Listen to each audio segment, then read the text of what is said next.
I was losing my hair. I got a hair transplant. I spent a lot of money on it, and just look at it, it's still too thin. My doctor recommended HairCubed. It's made of organic ingredients. It's the only one that is waterproof. I swim and I jet ski regularly, and guess what? It stays. This is how easy it is. First, shampoo your hair and make sure it's totally dry and clean. Second, shake the can well and hold it 3 to 5 inches away from your head. Spray on the thinning area of your hair.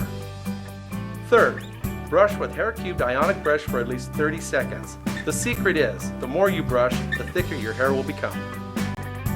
Fourth, apply sealer control spray and let dry 2 to 5 minutes. The sealer creates a new layer on top of the fibers, leaving you with a totally natural look.